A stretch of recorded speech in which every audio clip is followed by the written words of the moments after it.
morning, Control Alt listeners, and welcome to another exciting episode of Control Alt Listen. Today, I'm especially privileged to be joined by our Chief Information Security Officer, Ed Kiledgian. As I'm in Canada, Ed, welcome to the show. Thank you, Suren, for inviting me.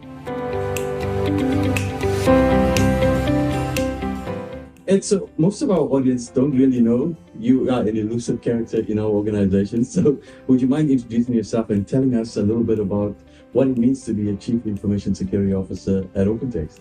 Sure. So OpenText is one of the largest data management companies in the world. Customers entrust us to protect their most critical information. And so we take the job very seriously. It's to make sure that we protect the confidentiality, the integrity, and the availability of all of our customers' data and everything that entails. So that includes all of the technology, that includes all of the process, and today it includes all of the people, which is becoming a scarce resource.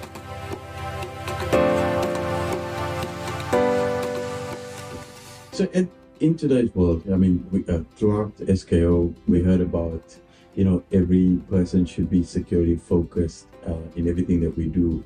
Why does information security play such an important role in the age that we're in right now? So information security really has become the price of entry in our business, right? Our entire business model is based on the concept of trust.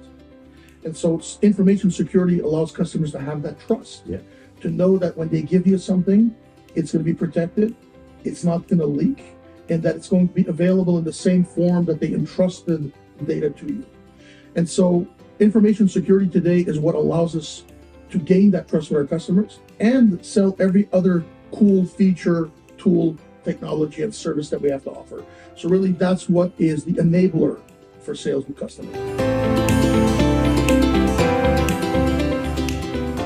Yeah, it's interesting that you say that, because for me, I think we've reached the juxtaposition in our life, right? We giving away privacy, yet we need to hold on to it so much. And, it leads me to the next question, Ed. With security and with AI becoming prevalent in everything we do, how do we make sure as individuals, number one, and then as corporates, number two, that we protect our privacy while we're embracing technology like AI? Yeah, so I think the question of AI is an interesting one, and it's a different answer whether you're a company or an individual. So let's take the first angle, which is let's take us as a company. Yeah. OpenText has been doing AI since 2010, and this is what people don't realize. Although it's become very popular in the last couple of years, when you look at everything that we were doing with the tool called Bright Cloud, which is an IP reputation service, we've been using AI and ML since 2010. So OpenText has really been at the forefront of that technology. This is nothing new for us. So we've been pioneers in this business. When you take the size and scope of OpenText, if I talk specifically about security, my team processes hundreds of billions of events every month in our security tools. And the reality is you simply can't filter that with a human being. It simply is not possible. And so we do use AI and ML to filter that technology and make it accessible and make it usable. And then we have an analyst that touches maybe the 200 or 300 most critical alerts every month. And so AI and ML for us is a critical tool. Now, the question of, is it going to replace human beings, is a longer term question. It's a debate in our industry. I think we heard this week specifically that at least in the current phase that we're in, AI will augment people. Think of it as a superpower, right? You can put a screw in with a screwdriver, or you can put a screw in with a drill. AI is that drill. It allows you to do the same job in half the time. And so that's how we're using AI today at OpenText internally. For us, it's an enabler. It allows us to do more with less. It allows us to take lower level employees, like a tier 1 person in a SOC, and do work that would normally be a tier 1.5 or maybe a tier 175, and do that at a consistent, high quality level. And so that's AI from a corporate perspective. If I think about AI on a personal level, I think we're going to have a lot of questions, because the ability of AI to do good work is going to be based on the amount of data that you give it. And so we're going to have to make some important decisions as individuals. I think we're seeing now a dichotomy in how this is breaking up. So there are some companies which will remain nameless, whose job is to slurp up all your data. And in exchange, they promise to give you all of these incredibly cool functionality with AI.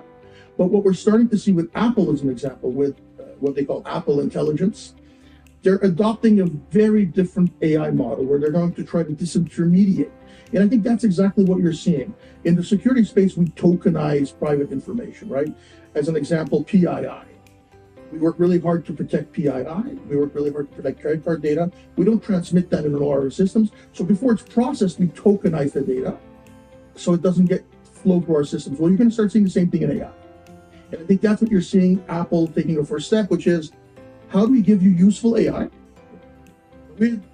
while protecting your information? And I think that's what you're going to start seeing in the coming years.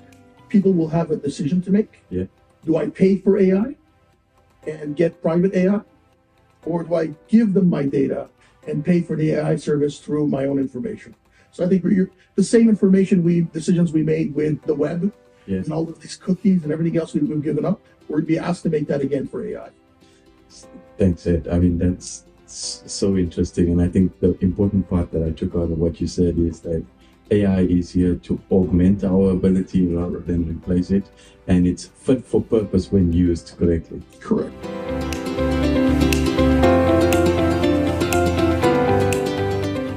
Thank you very much for taking the time to join us today. But before we go, what are the top 4 things you leave our international audience with in terms of security?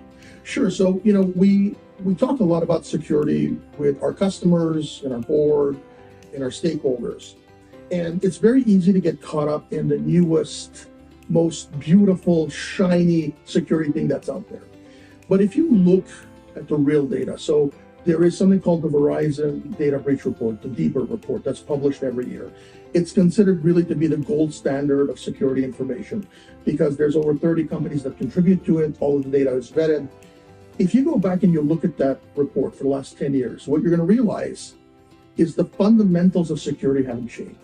So even though there are these great new tools, we have all these AI things, the reality is most individuals and most companies can get 85% of the way there on security by doing the basic fundamentals. And what are the fundamentals, right? It's keeping your stuff patched. It's having complex passwords that are not shared between services, right? It's making sure that you don't overshare data on social media or with other companies, right? You do these 3 things, you're 85% of the way there and you haven't spent any money. So as an example, in my particular case, because I have a high-risk model, every online service that I use, I register it with a different email address and a different password. So obviously a password manager is important. But again, basic practice, update your software, update your operating system. If something is no longer under support, you're using a phone that's no longer getting updates, get rid of it, replace it. If you do all of that, these 3 simple things, you'll be 85% of the way there, and it's cost you nothing, and it's taken minimal time. Thank you, Ed. So thank you very much for joining the show. Ladies and gentlemen, thank you for joining us for another exciting episode of Control Alt Listen. Don't forget to like and subscribe to be kept updated on the latest episodes that we have. See you soon.